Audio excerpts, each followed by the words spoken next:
Okay, so today we'll be talking about shortcuts. Now the book doesn't necessarily call it shortcuts, but I like to call it shortcuts because this is the lesson that everybody likes to learn to avoid having to do this all the time. Although this still is necessary and you need to know how to do it. So what do I mean by shortcuts? Well, what you're going to notice is with this and a lot of other things in calculus is that there's going to be patterns that make, right?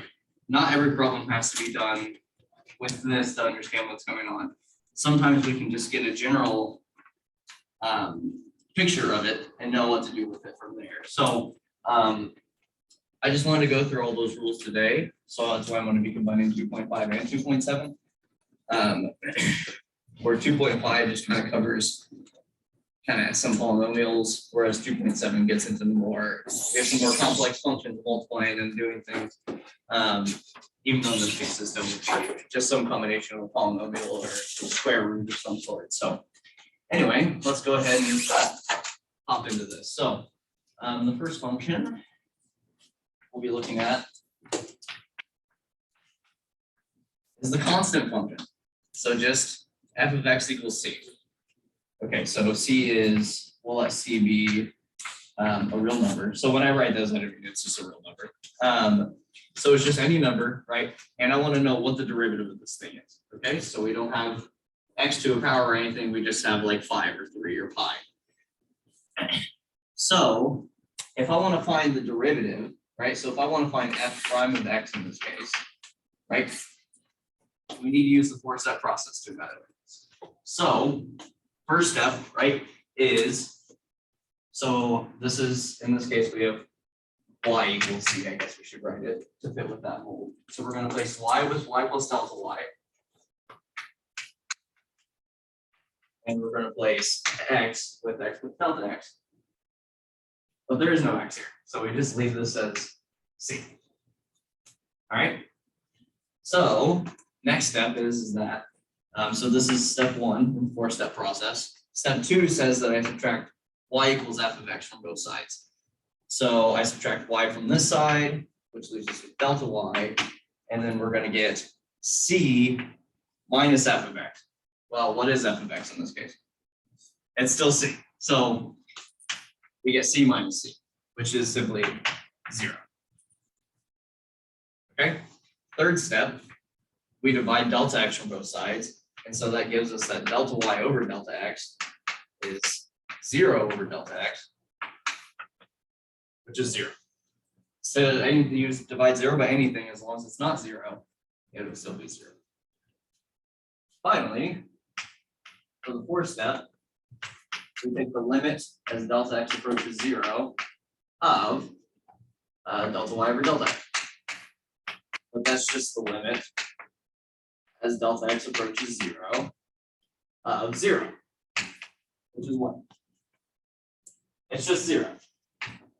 If I take the limit of a number and there's no delta x here, so just whatever that thing is. So in this case, it's 0. Okay. So what does that tell us? So doing the 4-step process allows us to find f prime of x, and so this says that if f of x is c, then f prime of x is equal to 0. Okay, so if I have a number as my function, right? So let's say if I have f of x is 15, then that means f prime of x is 0. Okay, so pretty easy one. Just saying anytime you see a number and you're taking the derivative of it, it should be 0. Okay, but really easy way to kind of start off with using the 4-step process in this case. Okay, cool. So maybe I'll kind of start a list going through all of these. I'll put it on this side, so the derivative of the constant function is going to be 0. Okay, cool. The next one, which I won't necessarily work on because I'll do just more of a general case, but this is a special one, is we're going to look at the, like, what if f of x is just x?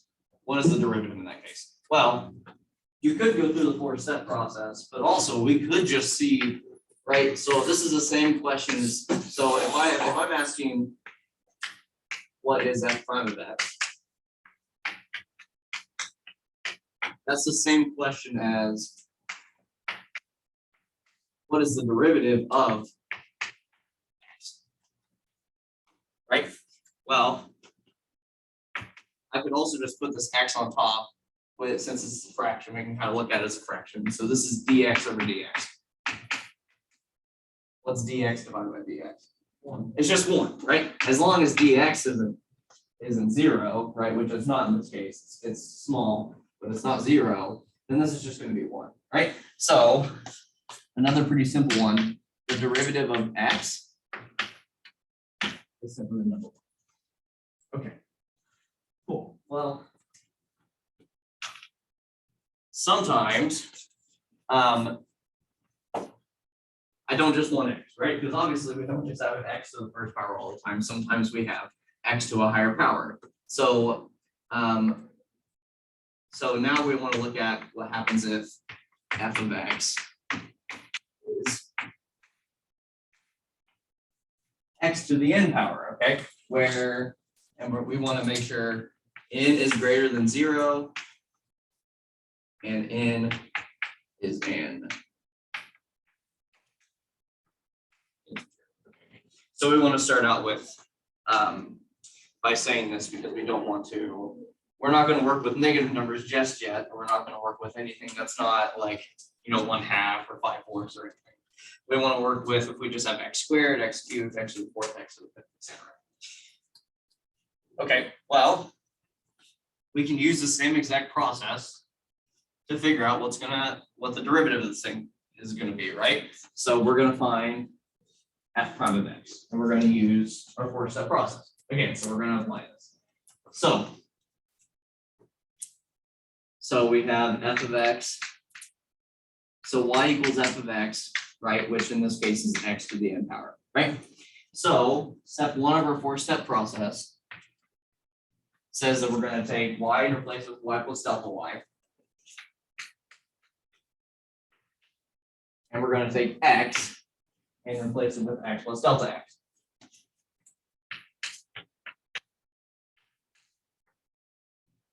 To the n power. Okay, so remember, anytime we plug in for x, right? So I would put x plus delta x in here. And so that means that for all x's, I'm going to plug in x plus delta x. Okay, this is not the same thing as putting x to the n and then just throwing the delta x inside. Whenever we're plugging in x plus delta x, that x plus delta x has to go in wherever the x's are. And so the delta x goes inside with the n. Okay. Awesome. Number 2 is I'm going to subtract y equals f of x from both sides. And so I subtract y from this side. So that leaves us with delta y. And then we're going to get, we're going to subtract f of x from this side, which is, as we already said, was x to the n, right? So we have x plus delta x to the n minus x to the n. Okay, or that's the same thing as saying f of x plus delta x minus f of x, but we want to be able to see what the function is in this case. Okay. So in order to be able to evaluate this limit and see what's going on, we're probably going to want to try to expand this in some way, but I'm probably going to need a bit more room. So I'm going to move back over to this side of the board as we do that. Okay. So again, let me write, we're on step 2, and on step 2, we have delta y equals x plus delta x to the n minus x to the n power. Okay, now for those who have watched the video, you'll probably recognize what I'm doing, but just in case, I'll kind of reiterate what we'll need to do here to multiply this out, right? Because obviously n could be anything greater than 1. So I'm not just gonna keep doing I'm not just gonna keep multiplying a whole bunch of x plus delta x out, because that would, first of all, I don't know how far n is, and so that's not really gonna help me. But I'm going to appeal to something called Pascal's triangle, which says that, so let's assume that I have a plus b to the fourth power as an example, okay?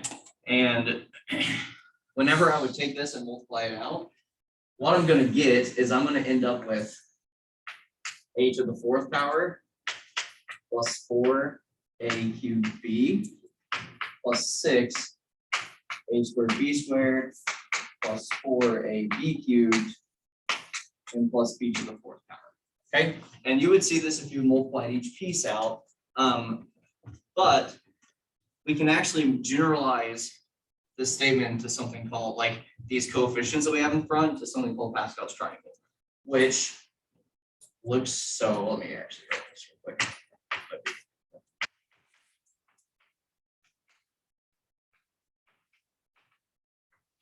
So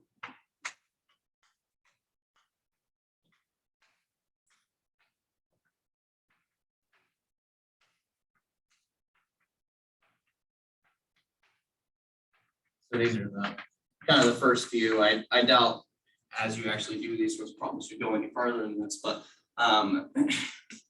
as you go down each time you add the two terms, you add, like, so if, to get the 3 here, I add 1 and 2 together, and then to get to 6 here, right, it's 3 and 3. So there's a pattern to it.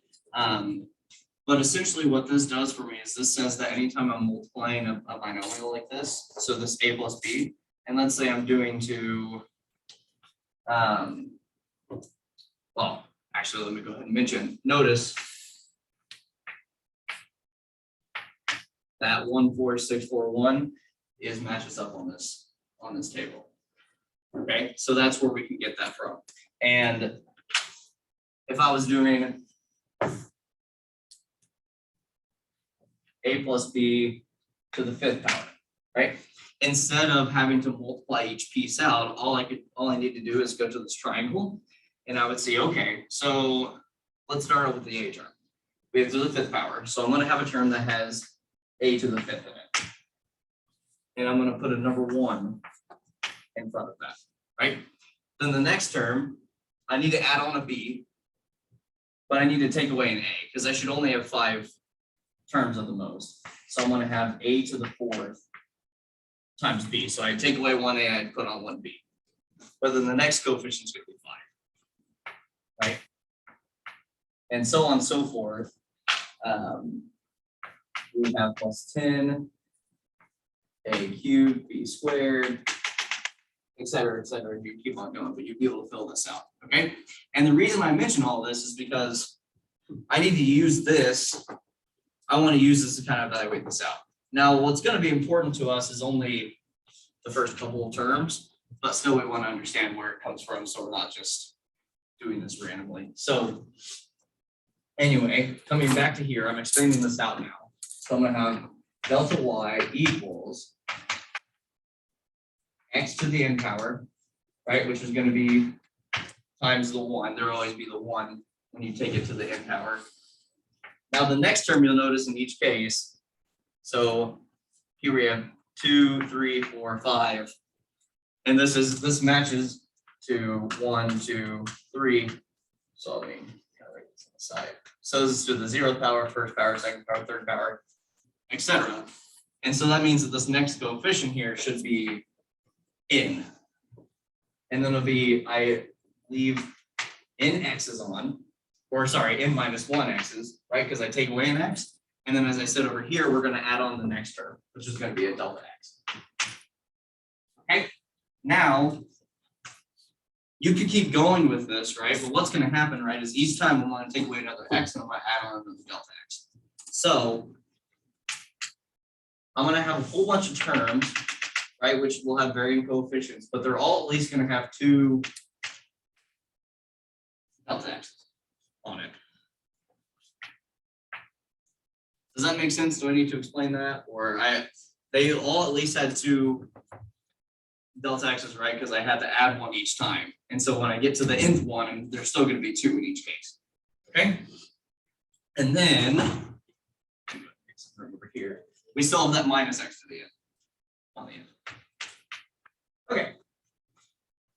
So that leaves us with this, right? Now, obviously there's a lot I can't combine in the middle here, but notice I have 1 times x to the n, and we have minus x to the n. So what can I do with those two things?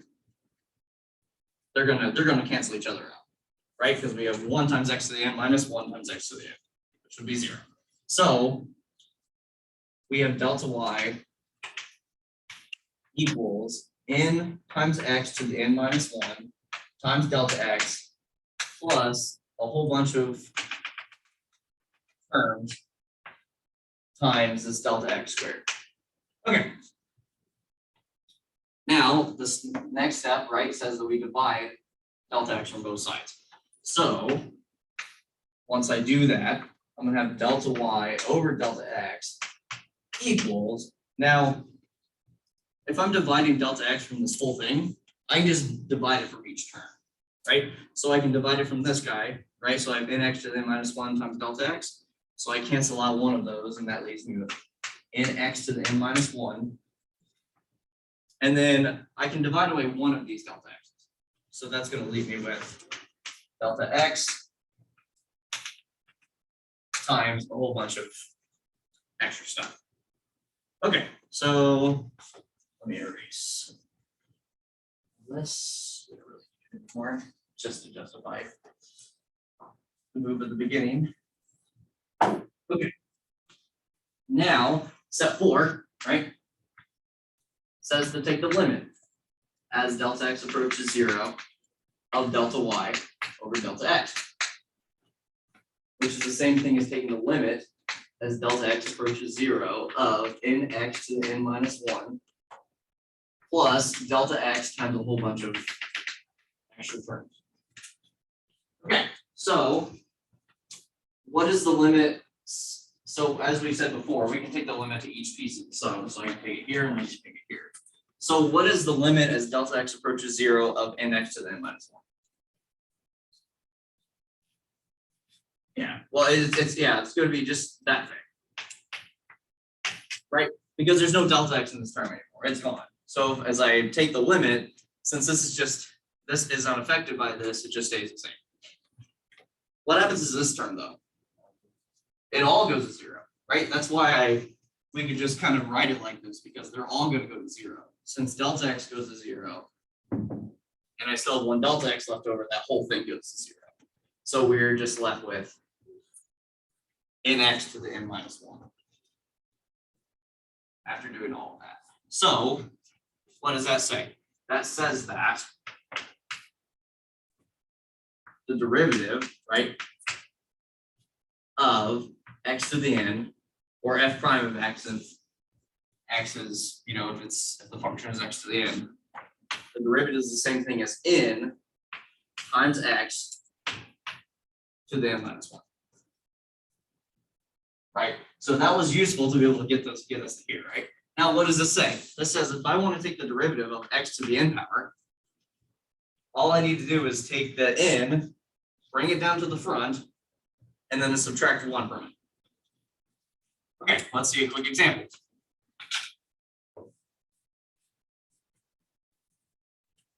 Or maybe we'll do a couple of quick examples. If I want to take the derivative of x squared, well, this tells me that it's going to be the same thing as 2, because I bring the 2 down, times x to the n minus 1, to the 2 minus 1, which is just 2x. Okay, so pretty simple. It's really not that bad, right? What about, we'll go up to x to the 5th power. What would the derivative be in that case? Using this rule that we just established. Good. Yeah, exactly. 5x to the 4th. That's So I bring the 5 down and subtract 1 from the power, so I get 5x to the 4th. Okay, does that make sense? Any questions about that? Great. So let's add that to our ever-expanding list.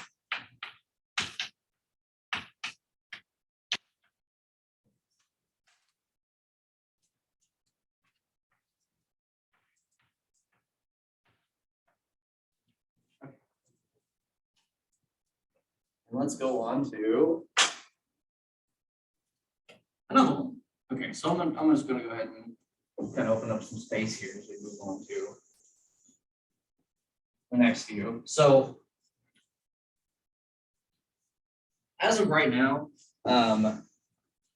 having x to some power is generally what we're going to be working with in the rest of this chapter in some way, shape, or form.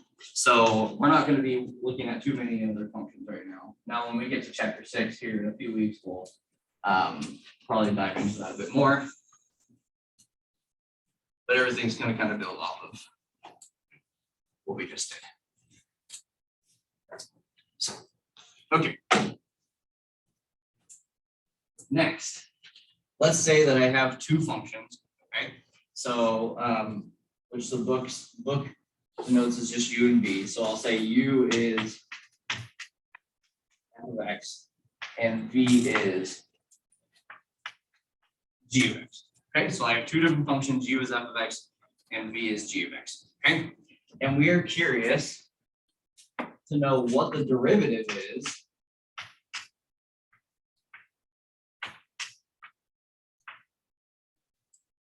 of u plus v. Okay, so I'm taking u plus v and I'm going to add them together and I'm going to see what the derivative is. Okay, now the reason that we can we'll write this in this way is because what the book does often is when we're doing this 4-step process, normally we'll have to plug in x plus delta x in, right? And if we put that into up here, right? When I plug in x plus delta x into f, for example, that should produce u plus delta u, similarly as if I was finding that. So instead of having to worry about putting in f of x plus delta x and g of x plus delta x and worry about the functions, I can just look at it as u plus delta u, okay, as I'm kind of working this out, okay? So similar things can happen with v, so we're gonna have v plus delta v when I write that, okay? So to find the derivative of u plus v, again, we need to resort to our 4-step process. So step 1, right? So let's give this function a name, right? So we'll call it, right? We'll say y equals u plus v. Okay, and step 1 says that I need to replace y plus delta y, or y with y plus delta y, and x with x plus delta x. But I was just saying, when I replace x with x plus delta x, that should result in u plus delta u and v plus delta v. So I'm going to get u plus delta u plus v plus delta v.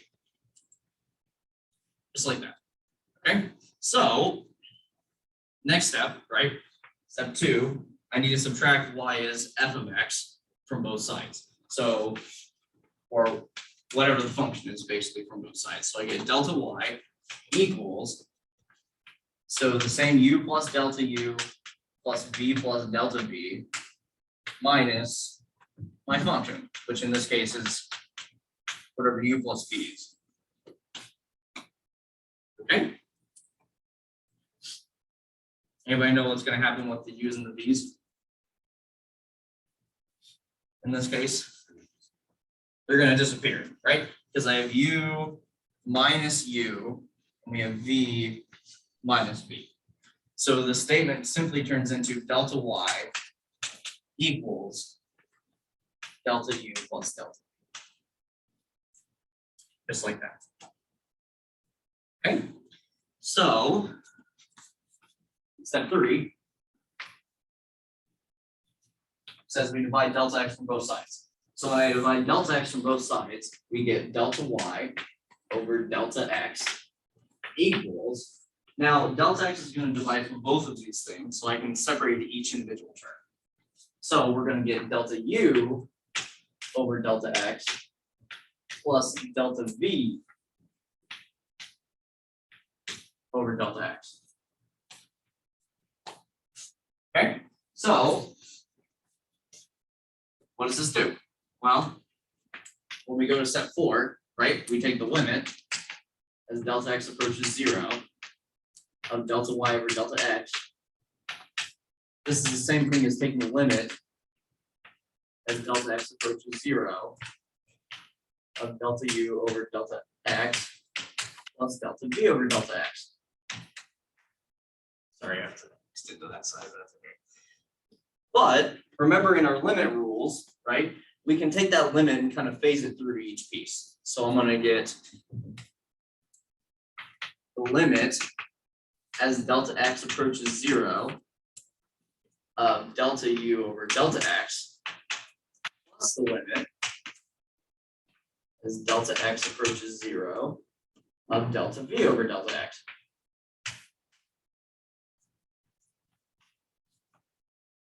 So we get this. Okay, so at this point it may seem, well, what do we do with this now?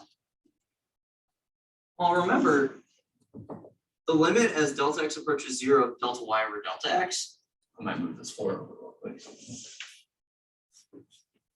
Right, remember, again, if you haven't watched the last section, I totally encourage you to. That this limit is the same thing as just dy over dx, right? Taking the limit as delta x approaches 0 of delta y over delta x is the same thing as dy over dx, right? So essentially, when I take that bottom guy to 0, it simply just becomes, these deltas become d, and in this case, right, representing the derivative, okay? And that's exactly the same thing that's going to happen with these two terms. This term is going to turn into du over dx, and this term is going to turn into dv over dx. Okay, so a bit of writing just to say that if I have two functions adding together, then the derivative of that sum is the sum of their individual derivatives, right? So I'll do an example with this just to show, you know, what this tells us. Then I'm going to add this to our list. So u plus v is du over dx plus dv over dx. And I'm going to add on one more, just because the book doesn't prove it. If you want to practice it, there's an exercise in the book that you can kind of go through it. It's simpler than that, and it uses, of course, that process as well. But we can also see that if I take the derivative of a constant times a function, which in this case I'll just use u again, then this is the same thing as just taking that number times the derivative. Okay, so just like with limits, when there was a constant times a function, that constant came out. That's exactly what happens in this case. So I have a constant times du over dx. Okay, cool. So there's some first few examples, or first few properties that we have. And now let's go through a couple examples of that. Okay, so let's say I have. Okay, so we'll do 2x squared plus 3x minus 1. Okay, and I want to take the derivative of this.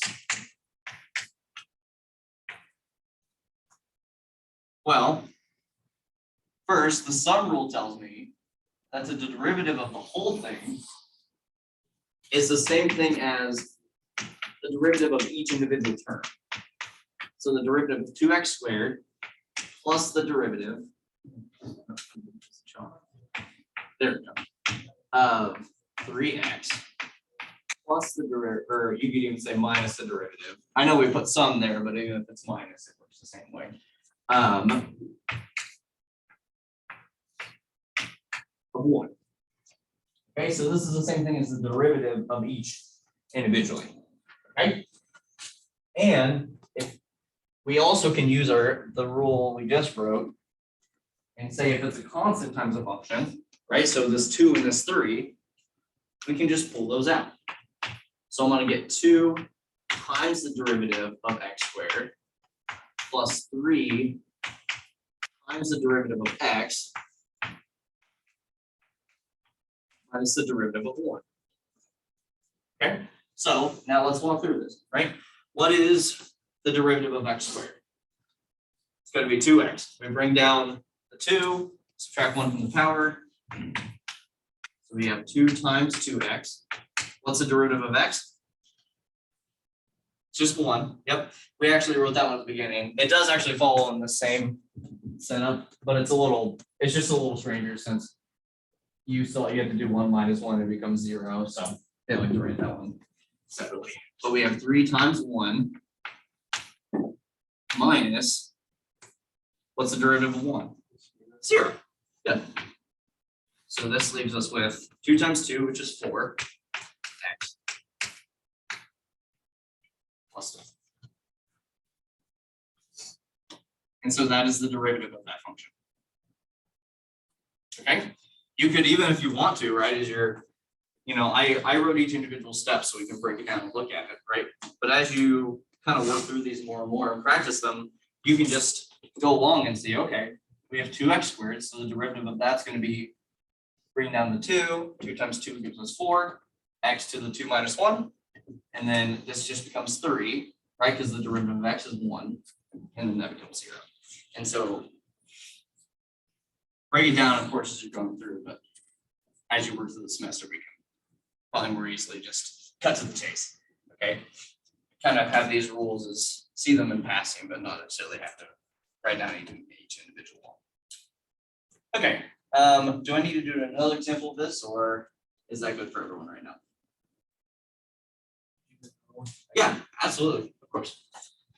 So we're going to take the derivative of, we'll do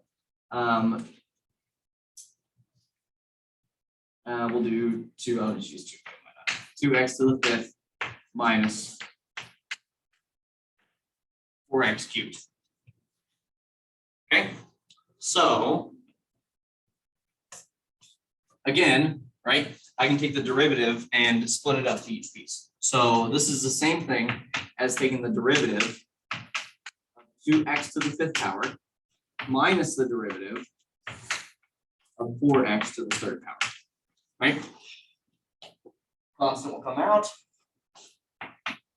using just, so this 2 and this 4 really don't do much for us. So I'll have 2 times the derivative of x to the 5th minus 4 times the derivative of x.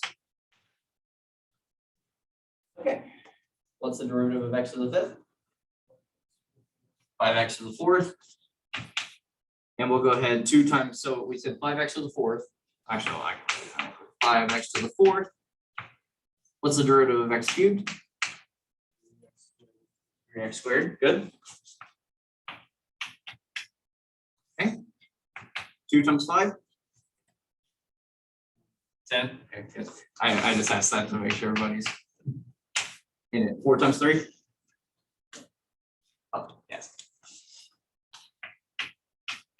Oh, x squared. Okay, so that's the derivative. Okay. Is this making sense to everybody? Are we good with this? Okay, I expect that this section is going to be, when you work through the problems, it's going to be a little bit quicker than the last section was, but for sure. But we still need to kind of examine it and think about it. So, okay, so we'll leave that good there, and this basically covers all of 2.5. 2.5 stops here and says this is a good start. When we talk about 2.6 on Wednesday, a lot of the problems will be kind of in this, if you had to do a derivative in that section, it would look like this. But I wanted to cover all the techniques together. this is a better use of time, I think, so. Make some space. Okay, so. We've discussed already, right? Your basic polynomials and adding them, maybe multiplying a number by them, right? So the next step in the process is to ask, well, can we multiply them? Right? Can I multiply two functions together and get some formula out of that? Well, let's see. So again, we're gonna come back. We're gonna use our u as f of x and v is of x again. So I'm gonna make things pretty nice. So what do we think? So is the derivative of u times v the derivative of u times the derivative of v? What do we think? Think that's true? It'd be nice if it was true. It's not though, unfortunately. So sorry about that. This one doesn't necessarily work like the limit does. In the limit case, we could just take it and kind of each term and work it out. But that will not work here, unfortunately. So this is not true. We're gonna have to do a little bit more work to figure out what actually happens. There still is a pattern, it's just not as nice as this. So what do? Well, let's appeal to the four-step process, right? So we have y equals u times v, right, as our function. And now we're gonna go through each of the steps. So step one of the four-step process, I'm gonna have y plus delta y, right? Now, as we discussed before, we want to replace x with x plus delta x. But all that's gonna do is that's gonna turn u into u plus delta u. And that's gonna turn v into v plus delta v. Okay, so already you might be able to tell, right? These are two binomials, and so when we multiply this out, you're getting more terms already than just these two derivatives multiplied together. Okay, so let's go ahead and maybe we'll just multiply that out real quick. So we get y plus delta y equals u times v, right? So first outer is going to be u times delta v plus delta u times v. Okay, and plus last delta u times delta v. Just like this. Okay. So we multiply that out, and now that's going to be our term, right? So step two, right, says I need to subtract my function from both sides, right? So I subtract y from here, I just go left with delta y, and we're going to get uv plus u delta v plus delta uv plus delta u delta v and minus y, which is u times v. Or yeah, y equals u times v, right? Okay, just as before with the sum though, what we can notice is going to happen is that one of our terms is going to cancel out, right? We have u times v and u times v, so those are going to cancel each other. And so we're left with delta y going to be equal to u times delta v plus delta u times v plus delta u times delta v. Okay, what does step three say? What are we supposed to do on step three? What's next? So we need to divide delta x from both sides. So when I do that, I get delta y over delta x. Now again, when I divide from this side, I can divide it from each term. So I'm going to get u.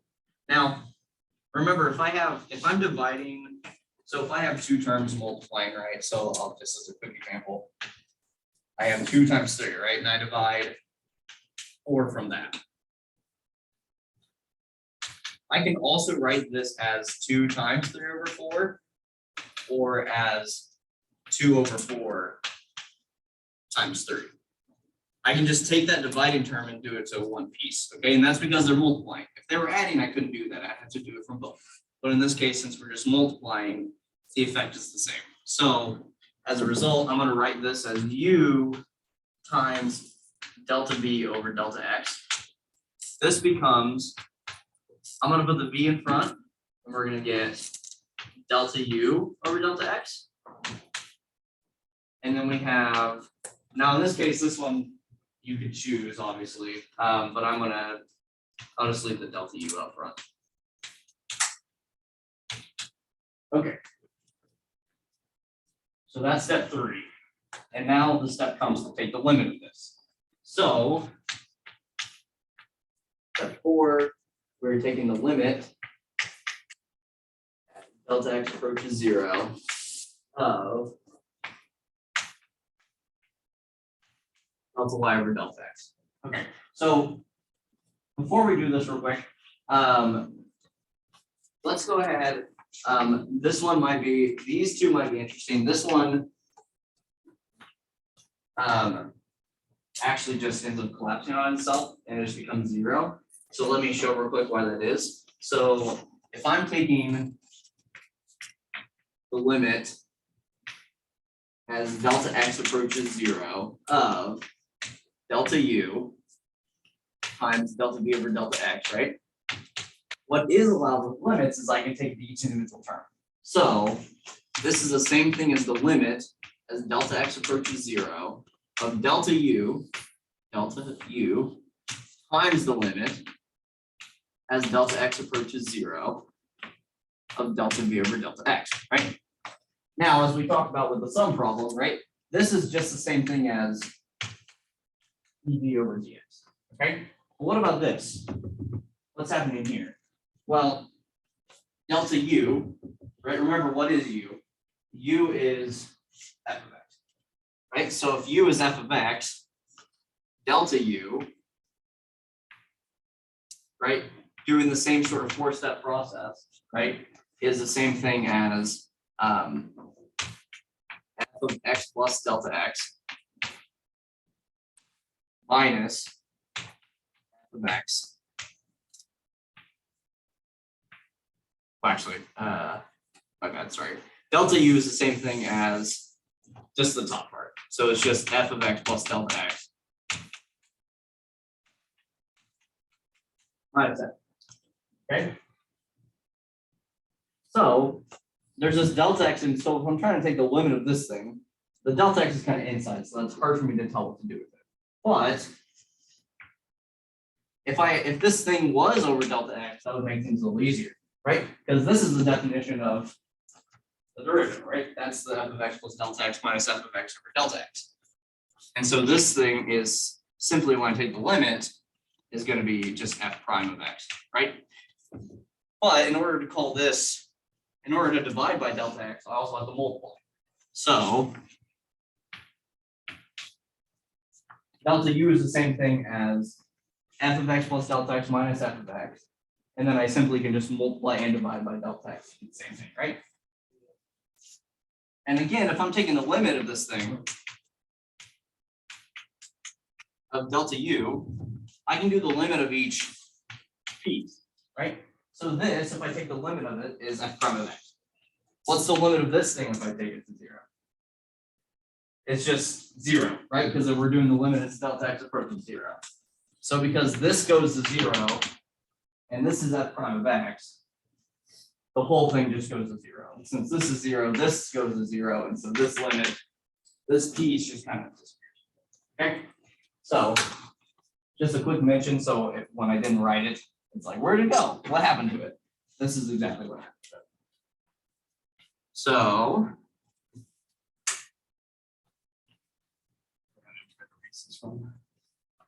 down. Okay, so that being said, now that I'm going to take the limit of this thing, this is the same thing as the limit as delta x approaches 0 of U times delta V over delta x plus, now I'm gonna, again with the limits, we can take it to each piece. So I have the limit of this guy plus the limit of this guy as delta x approaches 0.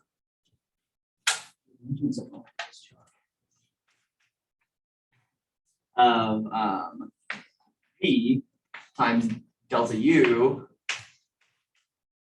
over delta x, and then plus that 0, which I already talked about. Okay, now, again, the limit, unlike the derivative, can go to each piece.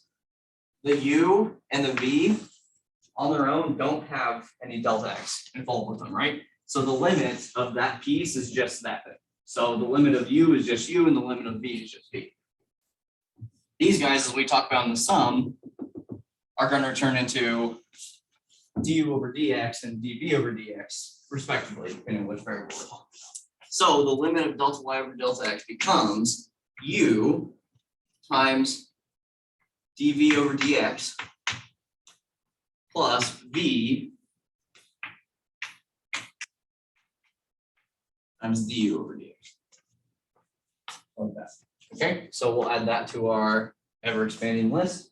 So we have the derivative of u times v is equal to u times du over d, or sorry, dv over dx plus v times du over dx. Okay, so the product rule is not what we call this the product rule. The product rule is not simply just the derivative of u times the derivative of v. We take the derivative of one at a time, and then we add those pieces up. Okay, so let's do an easy example. Okay, so if I say, if I'm taking the derivative of x times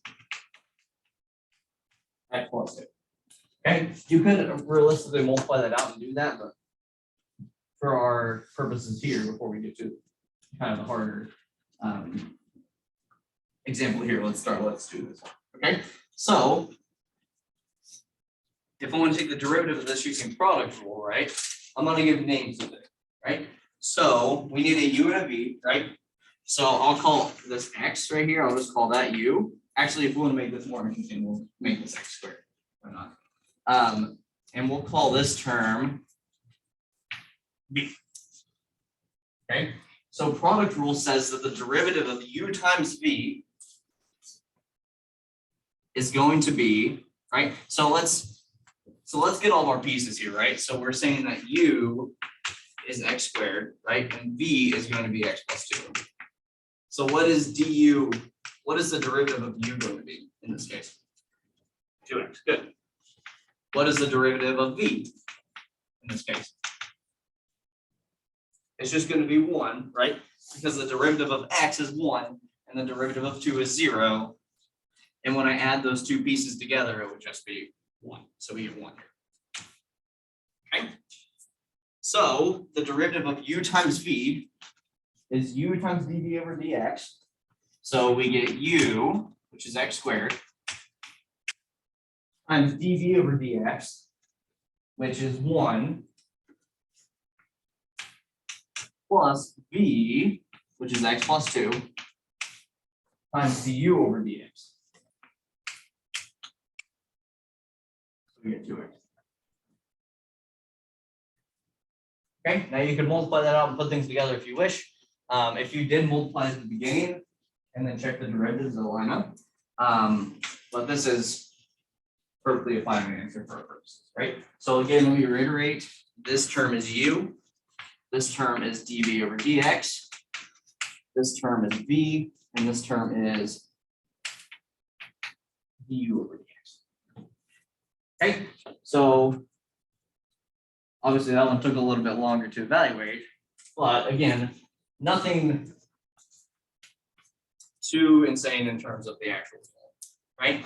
You'll notice that they all kind of simplify into something fairly nice, something that's easy to remember. Oftentimes, in other courses or when you're working with certain people, you may also see this, right? So we said u is f of x and v is g of x. Another way to look at this is to say, so if we're taking the derivative of f times g, right? So instead of just So don't worry about the u and the v part, right? I have a function times another function. Then this is the same thing as f times g prime plus g times f prime, right? So another way to think about it essentially is I'm taking one function times the derivative of the other plus vice versa, the other way. So I keep the second function and multiply by the derivative of the first. Okay, so whatever way is easier to think about it.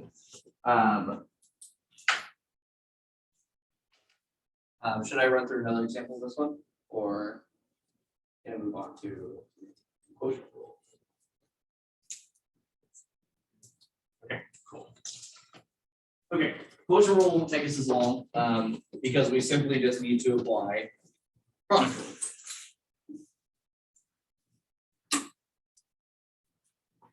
Okay, and the way we're going to do that, so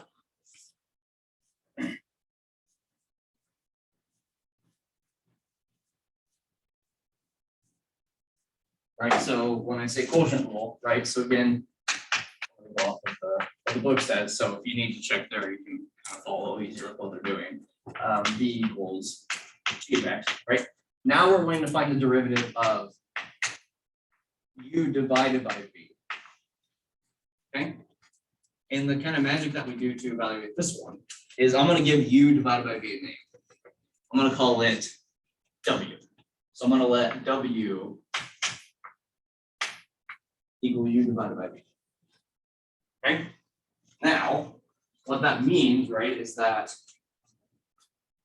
u is the same thing as v times w, right? If I just take v and multiply it to both sides, that's still a good equation. I got the derivative v on the bottom and put it over here. So u is v times w. Now we can apply the product rule to this and look at its derivative, right? So in this case, right, originally we had y equals u times v, right? But now we're looking at u as v times w, right? So we use our letters are a bit mixed around, but it's the same process, right? So I'm going to take the derivative of this, and so this is going to be du. So I'm going to take, I'll say both sides of this will take d over dx, the derivative. Okay, so on the left side I get du over dx equals. Now we apply the product rule with v times w. Okay, so that is going to be this, except I replace all the u's with v's and all the v's with w. So I'm going to get v times dw over dx plus w times dv over dx. All right. Now remember, we're wanting to find the derivative of u divided by v in the end, right? So which of these terms should I be solving for in this case? Right? If I want to find the derivative of u divided by v, right? Remember, u divided by v is w. So I want the derivative of w, which is this term. Okay? So we're wanting to solve this for that, right? Because if I want to get the derivative of u divided by v. So I'm going to take both sides and subtract this term over to the left side. So I'm going to get v times dw over dx. So I'll put a little arrow here so we get some subtraction. This is the same thing as du over dx minus w times dv over dx. Okay, so if I want to solve for dw over dx, I'll make some room. Look at it. I need to divide what from both sides if I want to solve for dw dx. What was that? V. Good. Because I want to get this by itself, so I need to divide v from both sides. So divide v from both sides. I'm gonna get, and I'll just leave v on the bottom in that case, because it doesn't really help to put in each term. So we're gonna get dw over dx is the same thing as du over dx minus w times dv over dx all over v. Right? Now, I don't want to just leave this in w, right? I want to be able to use this with u and v. So I'm gonna replace that w with u divided by v. Okay, so I'm gonna write replace w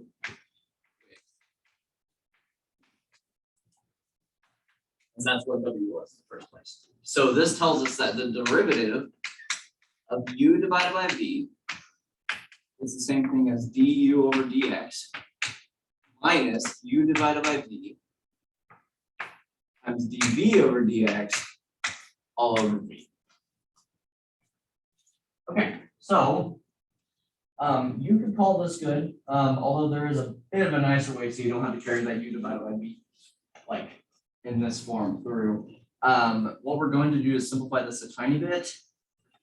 Is I want to get this v, I want to get rid of this fraction. Obviously, these are derivatives, so they won't look like a fraction when I put them in, but this one is still a fraction. So I'm going to take the top and bottom of this fraction and multiply by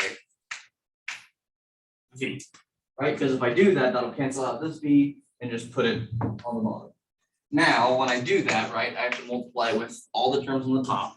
So this is going to give us that the derivative of u divided by v is the same thing as v times du over dx minus u times dv over dx, right? Because I had to multiply the v here, but the v cancels with this v all over v times v, or v squared.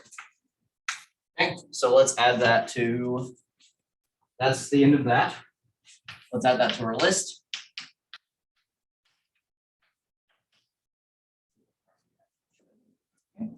We have v times du over dx minus u times dv over dx all over v squared. Awesome. Okay. So we're almost to the end. We have one more kind of rule here we want to use, but let's do an example with this one first. So again, we'll use the same two functions, we'll be dividing them instead. So let's say we're taking the derivative of, we'll do x squared divided by x plus 2. Okay. So again, let's kind of name things here. So we want to be able to match it up. So we have u divided by v. So we'll let x squared be u and we'll let x plus 2 be v. Okay. The u over dx, as before, was, what's the derivative of x squared? 2x, good. And dv over dx, what's the derivative of x plus 2? 1, good. But now we're going to apply them in a slightly different way. Okay, so these are our other two pieces we need besides u and v. So when we plug them into this formula, I'm going to get, so I don't want to do here, v, which is x plus 2, du over dx, which is 2x, minus u, which is x squared, times dv over dx, 1, all over v squared, or x plus 2 squared. Okay, again, there's sometimes where it's good to simplify. When you're doing the homework, I would encourage you to try to simplify the top, because oftentimes it could actually simplify it out. But this would be basically a good final answer. This is the derivative, right? But if we did decide to multiply, we would get 2x times x, so 2x squared, plus 4x minus x squared over x plus 2 squared. Or I can take the 2x squared and the minus x squared, pull them together. 2 minus 1 gives us x squared, plus 4x all over x plus 2. And so that would be a final answer.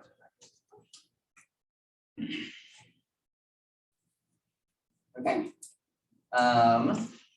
Let me go ahead and move on to the final one. Which I'll kind of spare the book. The book goes through and does the power rule again. But in this case, what we're looking at, the reason it does the power rule again is because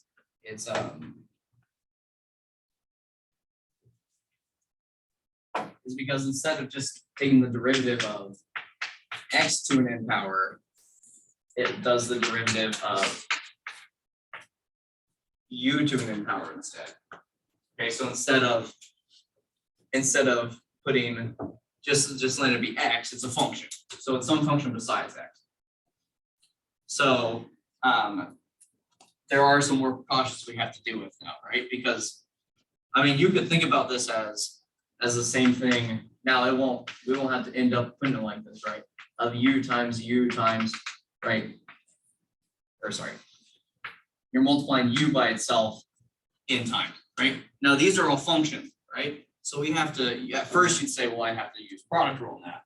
Okay, you're basically saying I need to do product rule like n times. And we don't want to do that, okay?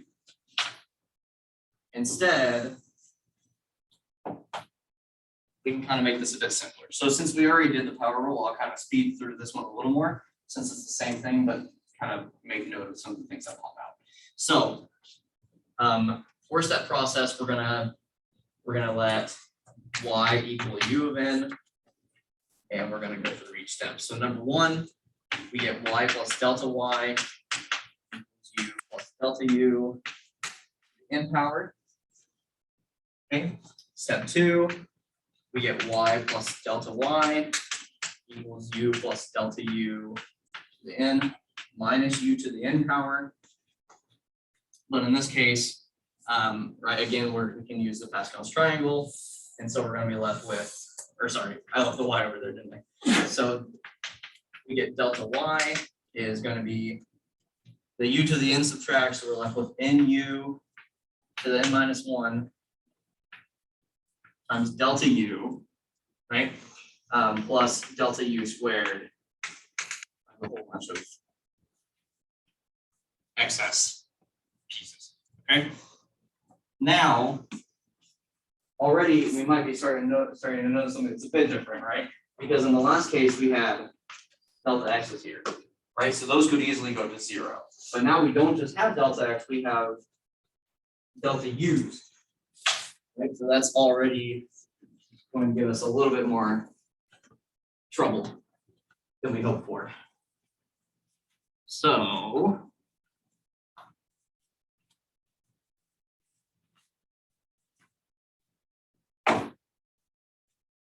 once we go to step 3, we're going to have delta y over delta x is equal to n u to the n minus 1 times delta u over delta x plus, now I'm going to write this the way I am for a particular reason. I'm going to divide the delta x from just one of those delta u's and leave the other one. So we're going to have delta u times delta u over delta x times a whole bunch of things. Right? Now, step 4, right, is the final part where I have to take the limit. Delta x approaches 0, delta y over delta x. So we're taking the limit as delta x approaches 0 of nu, to the n minus 1 times delta u over delta x plus delta u times delta u over delta x times a whole bunch of extra pieces. Okay. Now, when I take that limit across, right, we'll come back to this term. Remember when we were doing product rule, I had to write out this whole thing for y, the one term disappeared. We have delta u by itself again, right? And so when I take the limit as delta x approaches 0 of this whole thing, no matter what's happening with these terms, this went to what? It went to 0. As delta u just went to 0. Okay, which makes sense, right? Because if delta actually goes to 0, then the change in u should also go to 0 as well. So this whole term, when I take the limit of it, should just go to 0. So that disappears again. Okay? So we're just left with this piece, which is the same thing as, now we can take the limit as delta x approaches 0 of this guy and this guy separately. The limit of this is, there's no delta x, so that's just nu to the n minus 1. What is the limit as delta x approaches 0 of delta u over delta x?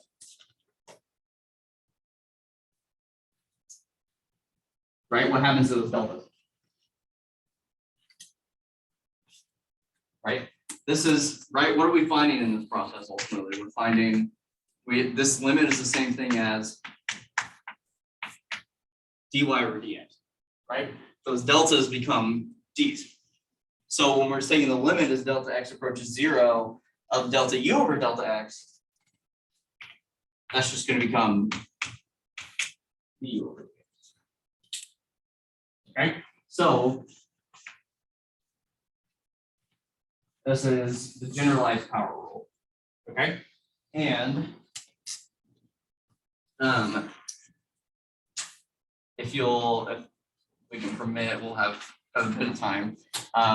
We want to extend this, right, to not just positive ends, but any sort of end we want to use. Okay, so first, let's suppose that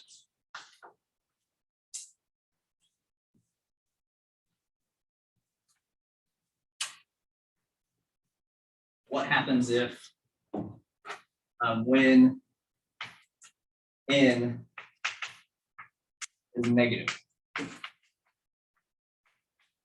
Okay, well, the way we can tackle this is I'm going to let n be equal to,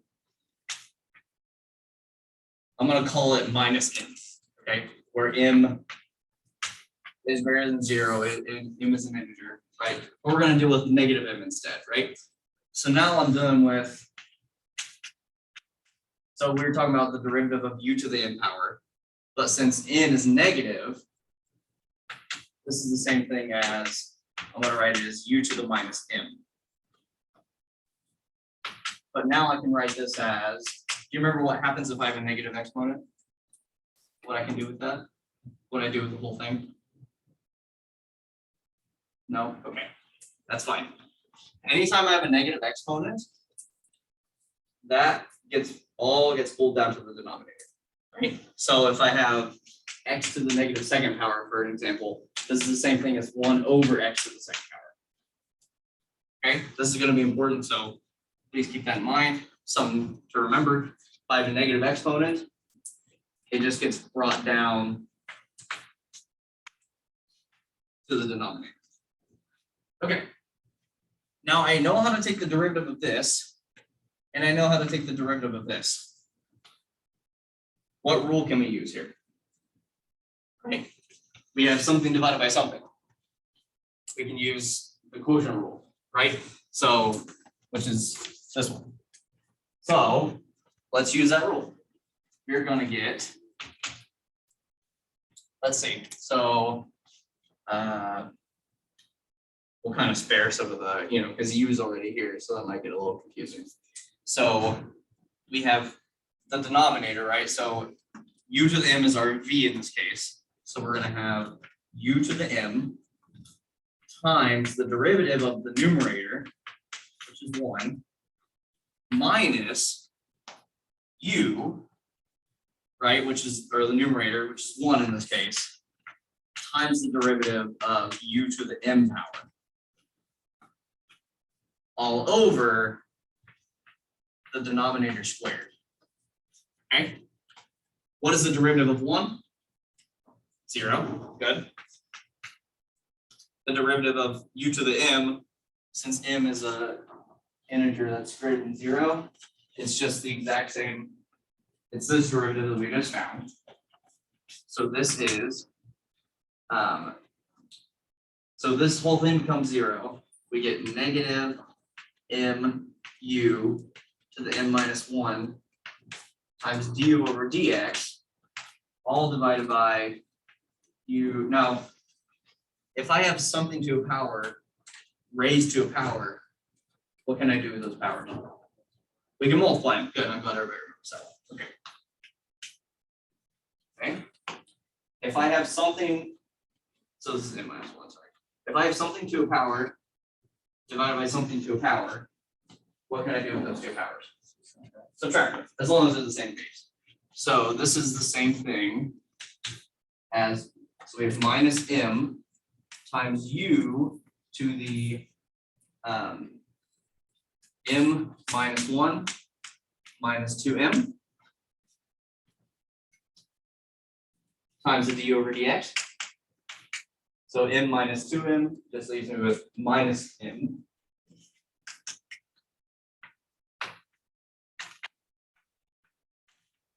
So we get minus mu to the minus m minus 1. Well, remember, minus m is n. So this just becomes nu to the n minus 1. So it works the exact same. Okay, so that's just to show that this doesn't have to just work for normal numbers, it can work for any. Okay, so the derivative of u to the n power is nu to the n minus 1 times du over dx. Okay, and this is for any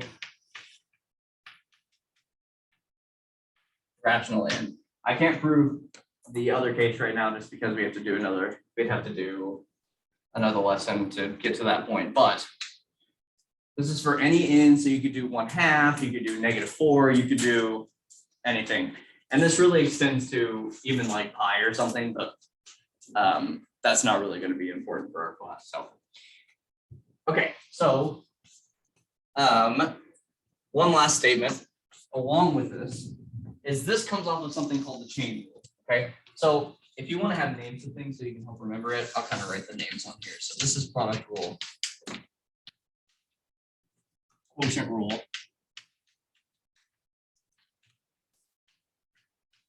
and this is kind of a version of chain rule, which says that, so if y is a function of u, so it's anything, right? And I'm taking the derivative of this thing, and I want to find dy over dx, right? Well, this thing is a function of u, so I could easily find dy over du, right? So take the derivative with respect to u in that case, or whatever the thing is on the inside. But u is a function of x, as we've already kind of established when we're talking about u is f of x. So u also has a derivative, which is du over dx. What happens if I multiply these two things together? The du's cancel out. And so that gives us dy over dx. Okay, so that's kind of the last rule we need to establish here, which is the chain rule, that says that dy over dx, or sorry, we need to establish what we're, so if y is f of u, right, so anything besides x inside the function, but you know what the function is on the outside, then dy over dx is equal to dy over du, or df over du, whatever you want to think about it. Dy over du times du over dx. Okay. Sorry, let me just do one quick example so I don't hold you over too long. But let's just look at if I have y is x squared plus 1 to the third power. Okay. Based on this general power rule we did, or you can even appeal to this, right? We want to look at what's happening on the outside, right? What's happening on the outside is that this thing is being taken to the third power. Okay, so I treat it, right? I'm going to work on that part of taking it, of saying like something to the third power first. So when I take the derivative of this, that 3 is going to come down as it normally would, right? Times x squared plus 1 to the 3 minus 1, which is 2, So I took the derivative of the power part on the outside. But now I need to add an extra step and multiply this by the derivative of that thing on the inside, right? du over dx. And u in this case is x squared plus 1. What's the derivative of x squared plus 1? 2x, good. So I put a 2x on the outside. So we have u, and this is du over dx.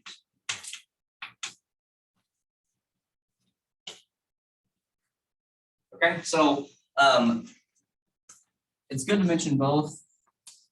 This one is going to be the mostly the one that you apply for chapter 2 and 3.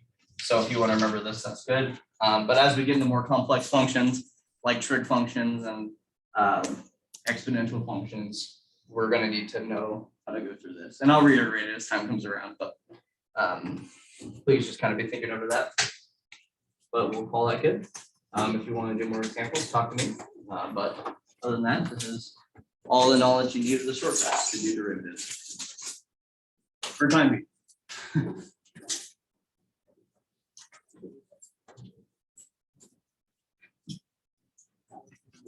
Yes, if you came in later, didn't turn your quiz, please bring it up to the front now. I have a stack. Better get that going. That would be nice.